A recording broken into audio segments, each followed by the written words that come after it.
Hello everyone, आप सबका स्वागत है मेरे यूट्यूब चैनल पर। तो आज हम एक्सरसाइज 3.1 करेंगे। तो फर्स्ट क्वेश्चन देखिए, उसके अंदर क्या कह रहा है। Form the pair of linear equations in the following problems and find their solution graphically. तो दो प्रॉब्लम दे रखी है, तो उन्हें पढ़कर पहले तो हमें linear equation, pair of linear equation form करनी है और उन्हें सोल्व करना है ग्राफिकली। ग्राफिकली कह दिया तो ग्राफ की हेल्प से हमें उसे सोल्व करना पड़ेगा। अब जो आपकी फर्स्ट प्रॉब्लम है वो क्या है। 10 students of class 10th took part in mathematics quiz. If the number of girls is 4 more than the number of boys, find the number of boys and girls who took part in quiz. तो मैं क्या करता हूं, देखिए 10 total students है, तो late girls मैंने मान ली x है, बॉयज मान लिया x y है। तो एक इक्वेशन हमारे पास है x plus y is equal to 10, ये हमें गिवन है। अब एक और स्टेटमेंट कह रहा है, if the number of girls is, तो नंबर ऑफ गर्ल्स जो है x है, इज मतलब is equal to 4 more than the number of boys. Number of boys है 5, तो 4 मोर देन, तो ये हो गया x is equal to y plus 4। तो दो इक्वेशन हमने फॉर्म कर ली, पेयर ऑफ लीनियर इक्वेशन हमने फॉर्म कर ली। अब हमें सोल्व करना है कि ग्राफिकली हेल्प से सोल्व करना है और फाइंड करना है कि कितने नंबर ऑफ गर्ल्स है, नंबर ऑफ बॉयज है। ठीक है, तो ग्राफिकली का मतलब क्या हुआ, बॉक्स बनाएंगे। ठीक है, बॉक्स बनाओ भाई। फर्स्ट इक्वेशन के लिए जब हमने बॉक्स बनाया एक्स वाई, तो x अगर 0 लोगे y की वैल्यू 10, y 0 लोगे x की वैल्यू 10। ठीक है भाई, अब इसके लिए बॉक्स बना लो। सेकंड इक्वेशन के लिए, सेकंड इक्वेशन के लिए बॉक्स बनाओगे तो x अगर 0 है तो y माइनस 4 है, y अगर 0 है तो x 4 है। अब ग्राफ पे प्लॉट करते हैं हम। देखिए x 0,10, 0,10 आपका आ जाएगा यहाँ पे और 10,0 आपका आ जाएगा यहाँ पे। ठीक है, तो ये बन गया आपकी फर्स्ट इक्वेशन की लाइन। अब देखो ध्यान से, 0,-4, 0,-4 कहीं यहीं है, यहाँ पर आएगा, और 4,0 भी यहाँ पर आएगा कहीं, तो ये ऐसे जाएगा। अब ध्यान से देखो, ये कहीं यहाँ पर जाकर कट करेगा, और यहाँ पे जहां पे ये कट करेगा ना, यहाँ पे जो एक्स और वाई की वैल्यू है वही आपका क्या है, आंसर, सोल्यूशन है, वो यही है। अब ये लाइन कहां पे इंटरसेक्ट करेगी, जहां इनका सॉल्यूशन होगा एक, तो इनका सॉल्यूशन कहां होगा, देखिए ध्यान से, x is equal to y plus 4 है, x plus y is equal to 10 है। ठीक है, अब इनको आपस में सब्ट्रैक्ट करोगे तो क्या आ जाएगा आपके पास, देखो क्या आएगा, y is equal to 10 minus y minus 4, 2y is equal to 6, y is equal to 3। अब y इज इक्वल टू 3 आ गया, y इज इक्वल टू 3 आ गया। अब किसी भी इक्वेशन में पुट कर दो, इसमें पुट कर दो, इसमें कर दो, y अगर 3 आ गया तो x ऑब्वियसली क्या आ जाएगा, 7, क्योंकि अगर बॉयज की वैल्यू 3 आ गई तो रिमेनिंग तो गर्ल्स ही होंगी ना सारी, तो 7 प्लस 3 10। तो ग्राफिकली अगर हमें सॉल्व करना है तो हम ऐसे भी कर सकते हैं आसानी से। ठीक है भाई, अब हम सेकंड प्रॉब्लम की तरफ चलते हैं। ये फर्स्ट क्वेश्चन की फर्स्ट प्रॉब्लम थी। अब सेकंड में मैं लीनियर इक्वेशन फॉर्म कर देता हूं, सोल्व आप अपने आप से करना। ठीक है भाई, देखिए 5 pencils and 7 pens together cost 50 rupees, whereas 7 pencil and 5 pens together cost 46. Find the cost of 1 pencil and that of 1 pen. तो एक पेंसिल की जो कॉस्ट है वो मैं x मान लेता हूं, 1 पेंसिल कॉस्ट लेट x, और 1 पेन कॉस्ट हम क्या मान लेते हैं, y। तो पहली में क्या आ रहा है, 5 पेंसिल एंड 7 पेन्स, तो 5 पेंसिल है तो टोटल कॉस्ट होगी 5x, 7 अगर पेन है तो 7y, इसकी कॉस्ट दे रखी है टोटल 50। First equation. अब सेकंड में क्या कह रहा है, 7 पेंसिल्स, तो 7x plus 5 pens means 5y is equal to 46। दो इक्वेशन बन गई, दो वेरिएबल है, ग्राफिकली आप इसे सोल्व कर लेना आसानी से। ठीक है भाई, अब हम सेकंड क्वेश्चन की तरफ चल रहे हैं। सेकंड क्वेश्चन में देखो क्या कह रहे हैं हमसे। सेकंड क्वेश्चन में कह रहा है, on comparing the ratios a1 by a2, b1 by b2 and c1 by c2, find out whether the lines representing the following pairs of linear equation intersect at A point, या parallel है, coincident है। अच्छा जी, तो देखो हमें simply ratio देखना है, फिर हम बता देंगे कि कोइंसिडेंट है नहीं, यानी इनफाइनाइट नंबर ऑफ सॉल्यूशन है, यूनिक सॉल्यूशन है, या फिर नो सॉल्यूशन है। ठीक है, अब जो इसका जो फर्स्ट पार्ट है उसके अंदर क्या दे रखा है हमारे पास, देखो फटाफट, 5x minus 4y plus 8 is equal to 0, 7x plus 6y minus 9 is equal to 0। अब a1 बाई a2 आ गया 5/7, b1 बाई b2 कितना आ गया हमारे पास, माइनस का 2/3। अब ध्यान से देखो ये इसके बराबर नहीं है। a1/b2 is not equals to b1/b2। It means ये क्या है, इंटरसेक्टिंग लाइंस है, इंटरसेक्टिंग लाइंस है। ऐसे ही फटाफट देख देख के बताना है हमें, ठीक है। अब सेकंड वाली देखो, सेकंड में क्या कह रहा है, 9x plus 3y plus 12 is equal to 0, 18x plus 6y plus 24 is equal to 0। अब ध्यान से देखो a1/2 1/2, b1/b2 is also 1/2 and c1/c2 is also 1/2। It means they are coincident lines, coincident lines. वैसे भी एक दूसरे पे डिपेंड करे। यहां से आप क्या करोगे, 3 कॉमन लोगे तो ऊपर वाली इक्वेशन ही फॉर्म हो जाएगी। तो ये कोइंसिडेंट लाइन है, इनके इनफाइनाइट नंबर ऑफ सॉल्यूशंस है। अब जो थर्ड दे रखी है pair of linear equation, 6x minus 3y plus 10 is equal to 0, 2x minus y plus 9। देखिए इसमें मैं फास्ट क्यों चल रहा हूं, क्योंकि बहुत आसान है। रेशियो आप वैसे ही देख के बता दोगे, a1/2 बता दोगे, b1/b2 भी बता दोगे और c1/c2 भी बता दोगे। तो थर्ड में देखिए क्या है, a1/2 इज 3, a1/2 इज 3, यहां पे मैं बता देता हूं देखिए, and b1/b2 is also 3 and c1/c2 is 10/9 note 3। तो यहां पे हमें क्या मिल रहा है कि a1/a2 is equals to b1/b2 but not equals to c1/c2। It means they are parallel lines and no solution, parallel lines no solution. कितना आसान था, ठीक है भाई। अब मैं थर्ड क्वेश्चन की तरफ चल रहा हूं। थर्ड क्वेश्चन देखिए क्या कह रहा है। थर्ड क्वेश्चन बिल्कुल सेम तरीके का क्वेश्चन है, आप आराम से कर लोगे, कोई दिक्कत वाली बात नहीं है। थर्ड क्वेश्चन देखिए क्या कह रहा है, on comparing ratios again a1/a2, b1/b2, c1/c2 find out whether the following pair of linear equation are consistent और इनकंसिस्टेंट। अब कंसिस्टेंट का मतलब मैं बता चुका हूं पिछली वीडियो में, उसकी लिंक आपको डिस्क्रिप्शन में मिल जाएगी, आप मेरे चैनल पे भी जा सकते हो उसके लिए, ठीक है भाई। तो कंसिस्टेंट का मतलब होता है सॉल्यूशन है, अब चाहे वो यूनिक सॉल्यूशन हो चाहे इनफाइनाइट सॉल्यूशन हो। अब इनकंसिस्टेंट का मतलब है सॉल्यूशन ही नहीं है, मींस पैरेलल लाइंस का केस आ जाएगा। तो थर्ड का जो फर्स्ट पार्ट है वो उसमें देखो क्या दे रखे हमसे, 3x plus 2y is equal to 5, 2x minus 3y is equal to 7, a1/a2 is 3/2, b1/b2 is minus 2/3 which is not equal, it means unique solution, it means consistent। भाई अगर a1/a2 is not equal to b1/b2 तो आगे नहीं जाना c1/c2 पर, ज्यादा दिमाग नहीं लगाना बिल्कुल भी। अब मैंने कह रखा है a1/a2 is not equals to b1/b2, यही केस है सिर्फ किसका यूनिक सॉल्यूशंस का। अब सॉल्यूशन यूनिक होते हैं, इनफाइनाइट कंसिस्टेंट तो है, और क्वेश्चन में यही पूछा है कंसिस्टेंट है या नहीं। अब सेकंड वाले में देखते हैं हम, ठीक है। सेकंड वाले में क्या कह रहे हैं हमसे, 2x minus 3y is equal to 8, और यहां पे कह रहा है 4x minus 6y is equal to 9। अब ध्यान से देखना, a1/2 is 1/2, very good, b1/b2 is also 1/2 but c1/c2 is not 1/2, it is 8/9।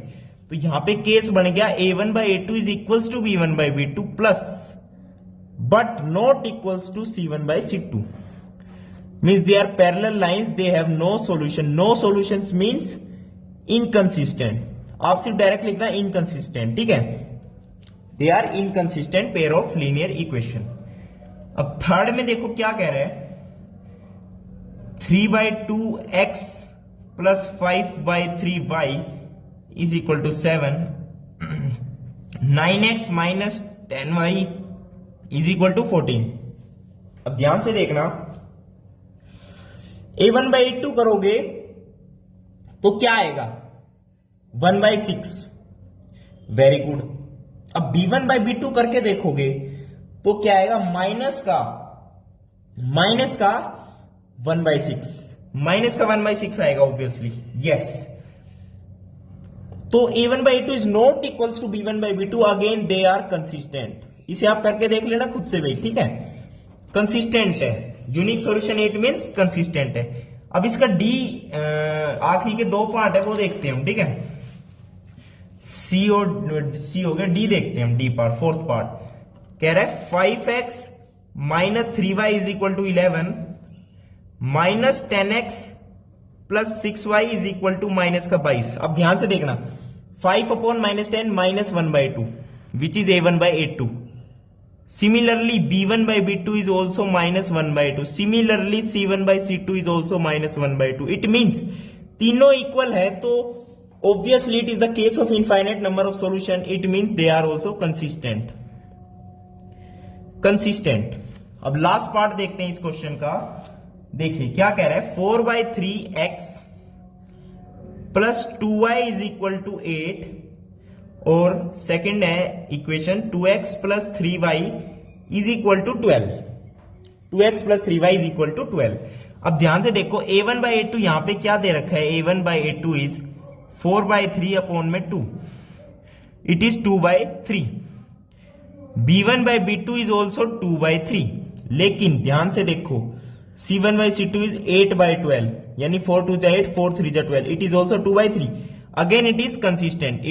They have infinitely number of solutions. Consistent. ठीक है भाई, कोई दिक्कत तो नहीं आ रही है अभी तक आपको? होपफुली बिल्कुल नहीं आ रही होगी यार। अब ध्यान से देखो फोर्थ क्वेश्चन क्या है यार। फोर्थ क्वेश्चन देखो क्या कह रहा है, which of the following pairs of linear equations are consistent और इनकंसिस्टेंट। यानी हमें फिर से ये बताना पड़ेगा कि ये कंसिस्टेंट है या इनकंसिस्टेंट है। अब ये कह रहा है अगर कंसिस्टेंट है इट मीन सॉल्यूशन है यूनिक होगा या इनफाइनाइट होगा, तो ऑब्टेन द सॉल्यूशन ग्राफिकली। अब ग्राफिकली उसे हम सॉल्व करेंगे, ठीक है, ग्राफिकली हमें उसे सॉल्व करना पड़ेगा। तो सॉल्व ग्राफिकली तो आप कर लोगे बहुत आसानी से, ऑब्वियसली बात है, इनफाइनाइट नंबर ऑफ सॉल्यूशन है तो कोइंसिडेंट लाइंस आएगी, ग्राफ में दिखाना पड़ेगा दीज लाइंस आर कोइंसिडेंट, और यूनिक सॉल्यूशन है तो दी इंटरसेक्टिंग लाइंस दिखानी पड़ेगी और उसे सॉल्व करना पड़ेगा। तो मैं आपको ये बता देता हूं कि कंसिस्टेंट है या नहीं, आगे आप बहुत आसानी से सॉल्व कर लोगे। अब जैसे वही थर्ड क्वेश्चन है, बिल्कुल same to same. First part देखो फोर्थ का, x plus y is equal to 5, 2x plus 2y is equal to 10। अरे यार देख के ही पता चल रहा है, इसमें से क्या करो 2 से डिवाइड कर दो सबको, क्या बनेगा x plus y is equal 5। Same ही तो लाइन है, coincident lines, these are coincident lines, it means they have infinite number of solutions. Infinite number of solutions means consistent, it means consistent.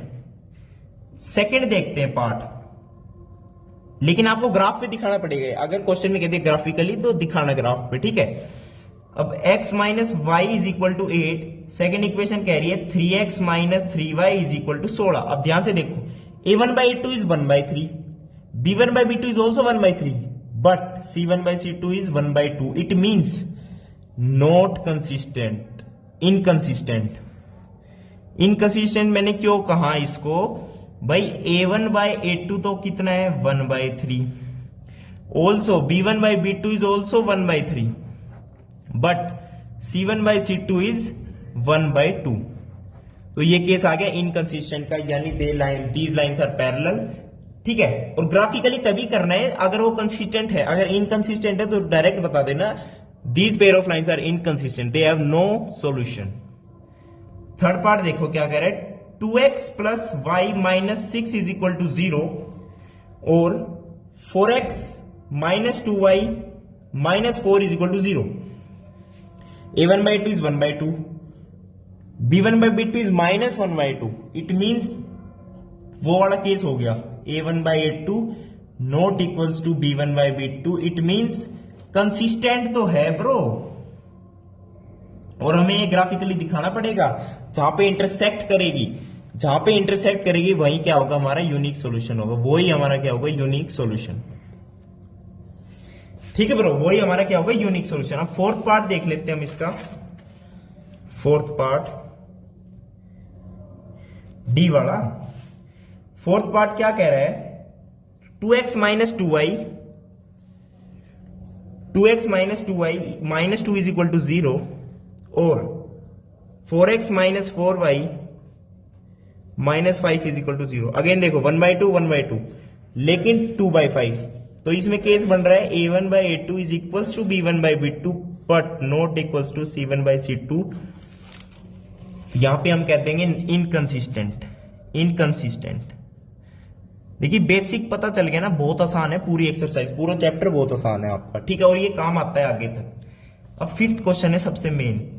Fifth question main है यानी उससे अलग है, third fourth से अलग है। देखिए, half the perimeter of a rectangular garden whose length is 4 metre more than its width is 36 metre. अब देखो रेक्टेंगल का पेरीमीटर क्या होता है? रेक्टेंगल हमारा होता है ये पेरीमीटर का, मैं मतलब मान बताऊं, जनकृत क्या समझता है मल्टीप, इसका मतलब बाउंड्री की लेंथ को ऐड करते जाओ, ये लेंथ है, ये भी लेंथ है, ये ब्रेड्थ है, ये भी ब्रेड्थ है। आपने रट रखा होगा twice of L plus B, twice of L plus B, अरे कैसे? अरे बाउंड्री का सम करो ना, एल एल एल एल, तो पेरीमीटर लिखता हूं मैं L plus B plus B, फिर से लिखता हूं 2l प्लस 2b, फिर से लिखता हूं 2 common twice of l plus B. ऐसे यार, इसे रटने से कोई फायदा नहीं है, ऐसे बाउंड्री का सम करो। आगे आगे ऐसे तगड़े क्वेश्चन आएंगे ना, आपको बाउंड्री का प्रॉपर सम लेना पड़ेगा, फॉर्मूला काम नहीं करेगा वहां पे, ठीक है। तो पेरीमीटर ये होता है, तो लेंथ को l मान लिया, ब्रेड्थ को b मान लिया, ये वेरिएबल ही मान लिया मैंने, चलो एक्स वाई नहीं मान रहा मैं। अब देखो half the perimeter of the, अब ये पेरीमीटर ये है, तो हाफ द पेरीमीटर का मतलब क्या है? l plus B. कितना गिवन है? 36 मीटर। तो एक इक्वेशन बनेगी l plus B is equal to 36, l plus B is equal to 36 metre में आएगा, आप लिख लेना मीटर, ठीक है। लेंथ और ब्रेड्थ भी मीटर में ही आएगी आपकी, कोई दिक्कत वाली बात नहीं है। अब देखो हुज लेंथ, एक और कह रहे हैं हुज लेंथ इज का मतलब इज इक्वल टू दो लेंथ के आगे 4 more than its width, width मतलब ब्रेड्थ, तो 4 मोर देन प्लस विड्थ। दो इक्वेशन, दो variable, dimension of the garden बतानी है यार। एल की जगह b प्लस 4 रख दो यहाँ पे, तो b प्लस 4 यानी 2b प्लस 4, तो 2b is equal to 32, b is equal to 16। b अगर 16 है तो l कितनी है? 20। क्या दिक्कत है? लेंथ आ गई, डायमेंशन, ब्रेड्थ आ गई, मीटर, मीटर यहां लिख देना अपने, यहां भी लिख लेना, यूनिट्स भी लिख देना, कोई दिक्कत वाली बात नहीं, यूनिट्स जरूरी होती है वैसे बोर्ड एग्जाम में तो खैर, बाकी ऑब्जेक्टिव क्वेश्चन में आपको फटाफट करना पड़ेगा, ठीक है। लेंथ आ गई, ब्रेड्थ आ गई, क्या दिक्कत आई इसमें? कोई दिक्कत नहीं आई अभी तक तो मेरे हिसाब से। तो सिक्स्थ क्वेश्चन की तरफ चलेंगे, ठीक है, एक मिनट रुकना बस। सिक्स्थ क्वेश्चन की तरफ चल रहे हैं हम, ऐसे चलते हैं हम सिक्स्थ क्वेश्चन की तरफ। सिक्स्थ क्वेश्चन क्या कह रहा है हमसे? Given that the linear equation 2x plus 3y minus 8, 2x plus 3y minus 8 is equal to 0, एक लीनियर इक्वेशन दे रखी है। अब कह रहे हैं right another linear equation in 2 variables such that geometrical representation of the pair so formed is. पहले part में कह रहा है हमें चाहिए इंटरसेक्टिंग लाइंस। अब देखना कितना मैं कैसे इसे सॉल्व करता हूं, आपका दिमाग में ऐसे ही चलना चाहिए। एक इक्वेशन दे रखी है, एक नहीं दे रखी, दूसरी हमें खुद बतानी है, लेकिन उसने कंडीशन दे दी इंटरसेक्टिंग लाइंस होनी चाहिए। अब इंटरसेक्टिंग लाइंस की हमें एक कंडीशन पता होनी चाहिए, a1 by a2 is not equals to b1 by b2। बाकी c1 by c2 कुछ हो भाड़ में जाओ, हमें तो ये पता है। तो a1 और b1 तो हमारे हाथ में है नहीं, 2 3 उसने दे रखा है, तो a2 और b2 हम अपनी तरफ से ऐसे लें कि वो इक्वल ना बने। इक्वेशन बना दो कोई सी भी, मैंने कह दी 3x plus 5y plus 10 is equal to 0। अब बताओ क्या कर लोगे? ये सेकंड इक्वेशन बनेगी, ये फर्स्ट होगी। बिल्कुल सही इक्वेशन है। a1 by a2 देखो 2 by 3 है, b1 by b2 देखो 3 by 5, नॉट इक्वल है, इंटरसेक्टिंग लाइन से कुछ कर लो। तो एक एग्जांपल बताना है दूसरी लाइन का, एक लाइन इसने खुद दे रखी है, दूसरी लाइन हमें बतानी, तो मैंने ये बता दी इस लाइन में क्या गलती है। अब आप कहोगे ना जी ना, मैं तो यहाँ पे 4x लिखूंगा और यहाँ पे 8y लिखूंगा और यहाँ पे कुछ भी लिखूंगा, कोई दिक्कत नहीं, अपनी मर्जी से लिखो, तभी तो मैं कह रहा हूं आप खुद से सोल्व करो इसे। लेकिन मैं अपनी मर्जी से एक एक आपको बता रहा हूं कैसे सोल्व करते हैं। अब सेकंड में कह रहा है पैरेलल लाइंस चाहिए हमें, तो अब पैरेलल लाइंस का मतलब होता है नो सॉल्यूशन। नो सॉल्यूशन है तो इसकी कंडीशन होती है a1 by a2 is equals to b1 by b2, but not equals to C1/C2 बेटे। अब ध्यान से देखना, 2x प्लस 3y तो दे ही रखा है, तो a1/a2 b1/b2 बराबर करना है, तो मैंने लिख दिया 4x प्लस 6y। अब ध्यान से देखो, a1/2 is 1/2, b1/b2 is also 1/2। अब यहां पे मैं अगर 16 लिख दूंगा तो C1/C2 भी a1/a2 के बराबर हो जाएगा या b1/b2 के बराबर हो जाएगा, वो हमें नहीं करना। तो यहां पे 16 के अलावा कुछ लिख दो, कुछ लिख दो। मैं लिखता हूं 10 इज इक्वल टू 0, बिल्कुल करेक्ट है। आप लिखोगे 12, बिल्कुल करेक्ट है। आप लिखोगे क्या 5, बिल्कुल करेक्ट है। 1/2 नहीं बनना चाहिए C1/C2 का रेशियो। समझ गए मेरी बात? यहां पे 1 भी ले सकते हो, यहां आपको फिर कुछ अलग लेना पड़ेगा, तो अपनी मर्जी से ले सकते हो आप, कोई दिक्कत वाली बात नहीं है। थर्ड पॉइंट में कह रहा है कोइंसिडेंट लाइन होनी चाहिए। कोइंसिडेंट लाइंस का मतलब है, कोइंसिडेंट लाइन का मतलब है इनफाइनाइट नंबर ऑफ सॉल्यूशन, दोनों इक्वल होने चाहिए, a1/a2 b1/b2 c1/c2। 2x plus 3y minus 8, 2 से मल्टीप्लाई कर दो पूरी इक्वेशन को, वही आप लिख दो। यहां पे क्या लिख दोगे 4x plus 6y minus 16 is equal to 0। एक इक्वेशन ये भी बन गई। एक और बना सकते हो, बताओ क्या बना सकते हो? 6x प्लस 9y 24, ये भी करेक्ट है, इनफाइनाइट नंबर ऑफ सॉल्यूशन होंगे। एक और बना सकते हो 8x 12y 32। अरे कितनी बना लो यार, कोइंसिडेंट लाइन यानी डिपेंडेंट लाइन को कितनी बना लो, इसको 2 से मल्टीप्लाई कर लो, 3 से कर लो, 4 से कर लो। एक एग्जांपल पूछा है, मैंने तो 3 बता दिया, आप तो 1000 लिख सकते हो जनकृत से पढ़ रहे हो तो ये बात बहुत बेसिक वाली बातें हैं यार, आपको सब पता है, मेरे साथ पढ़ रहे हो, आपको तो क्यों नहीं पता होगा। अब लास्ट क्वेश्चन देखो, 7th क्वेश्चन करते हैं हम, ठीक है।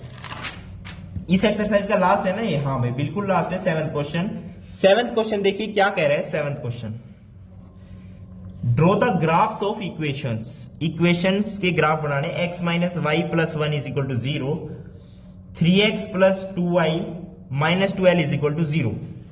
अच्छा जी, तो बॉक्स बना लो पहले, तो बॉक्स फर्स्ट इक्वेशन के लिए बॉक्स बना लिया, 2 तक ही बहुत होते बॉक्स, तो x और y। x 0 है ना, तो y की वैल्यू 1 है, y अगर 0 है तो x की वैल्यू -1 है, बन गई लाइन। सेकंड के लिए बॉक्स बना ले हम, x और y। अच्छा जी, x को 0 लोगे तो y आ जाएगा 6, y को अगर 0 लोगे तो ये आ जाएगा 4, ये भी बन गई। अब ग्राफ में पहले प्लॉट करने के लिए कह रहे हैं क्वेश्चन में, तो x 0 है, y 1 है, वेरी गुड, -1 है, 0 है, वेरी गुड, ये बन गया इसका लाइन, बन गई ये फर्स्ट इक्वेशन वाली लाइन है, ये फर्स्ट है, ये सेकंड है। सेकंड में क्या है 0,6, यहां बन गई भाई, ये है 4,0, यहां बन गया भाई, तो ये लाइन बन गई हमारे यहाँ पे ऐसे बन गई, वेरी गुड भाई। तो ये हो गया सेकंड इक्वेशन का। अब क्वेश्चन में कह दिया ग्राफ बना लो, हमने कर दिया draw. Determine the coordinates of the vertices of the triangle form by these lines and the x axis. अच्छा जी, अब कह रहे इन लाइन, इन दोनों लाइन से और एक्स एक्सिस से, ये एक्स है ये वाई है, जो ट्रायंगल फॉर्म हो रहा है उसके वर्टिसेस के कोऑर्डिनेट्स बताओ। अच्छा जी, तो ये लाइन जा रही है, ये लाइन जा रही है, एक्स एक्सिस ये है, तो ट्रायंगल तो ये बना ना ब्रो, ये वाला शेड कर दूं, कह भी रहा है शेड करने की, तो ये ट्रायंगल बन गया। एक कोऑर्डिनेट ये पता है, एक कोऑर्डिनेट ये पता है, एक कोऑर्डिनेट ये कौन सा कोऑर्डिनेट है? इंटरसेक्टिंग लाइन से ब्रो, तो जो यूनिक सॉल्यूशन है ना वही इसका ट्रायंगल का कोऑर्डिनेट आएगा। क्या समझे मेरी बात?